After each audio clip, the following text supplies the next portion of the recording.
ಮನೇಲಿ ಶುಭ ಕಾರ್ಯ ನಡೆದ್ಮೇಲೆ ಪ್ರಶಾಂತವಾಗಿದೆ ರಾಜು.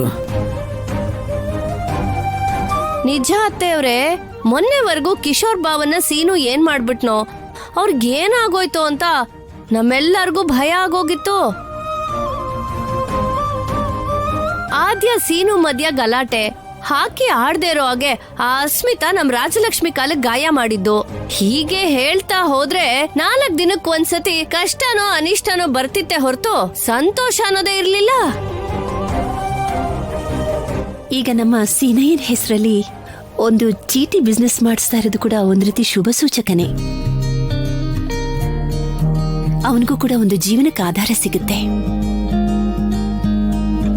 ಈ ಅವಕಾಶನ ಸರಿಯಾಗಿ ಸದುಪಯೋಗ ಪಡಿಸ್ಕೊಂಡು ಅಣ್ಣನ ಹೆಸರು ಮತ್ತು ಮರ್ಯಾದೆನ ಕಾಪಾಡಬೇಕು. ಕಾಪಾಡೋದಷ್ಟೇ ಅಲ್ಲ, ಈ ಮನೆಗೆ ಯಾವುದೇ ವ್ಯಾಜ್ಯನೂ ತಗೊಂಡ್ಬರ್ಬಾರ್ದು.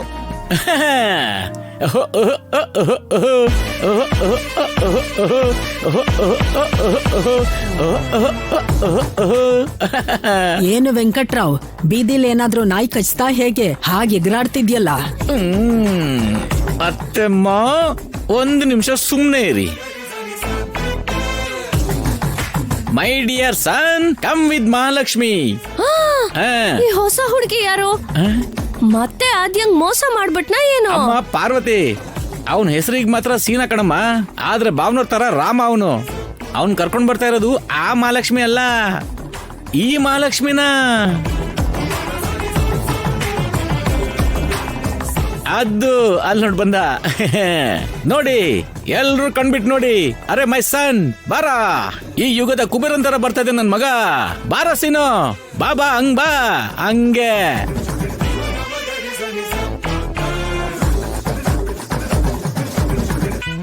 ನೋಡಿ ಅಲ್ಲ,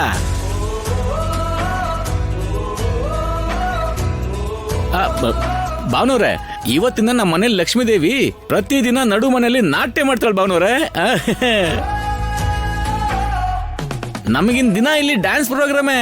ಬರೀ ಒಂದಿನಕ್ಕೆ ಭಾವನವರು ನೆಲದ ಮೇಲೆ ನಿಲ್ತಿಲ್ವಲ್ಲ, ಮತ್ ಇರ್ಬಾರ್ದ ಹಿಂಗೆ? ನನ್ನ ಮಗ 1 ದಿನದಲ್ಲಿ ಇಷ್ಟೆಲ್ಲ ಸಂಪಾದನೆ ಮಾಡಿದ್ನಾ? ಏನೇ, ಇದು ಸಂಪಾದನೆ ಅಲ್ಲ ಕಣೆ. ಇವತ್ತು ಭಾವನವ್ರ ಮೇಲೆ ನಂಬಿಕೆಯಿಂದ ಊರ್ ಜನ ಚೀಟಿಗೋಸ್ಕರ ಅಂತ ಕೊಟ್ಟಿರೋ ವರ ಕಣಮ್ಮ ಅದು. ಅದೆಲ್ಲ ದುಡ್ಡಿನ ಕಂತೆನೆ. ನಾನು ಹೌದಮ್ಮ. ನೋಟ್ ಆಗಿದ್ದಕ್ಕೆ ಸರಿ ಹೋಯ್ತು, ಚಿಲ್ರೆ ಕಾಸಾಗಿದ್ದಿದ್ರೆ ಎತ್ತಿನ ಬಂಡಿಲ್ ತಗೊಂಡ್ಬರ್ಬೇಕಿತ್ತೋ ಏನೋ.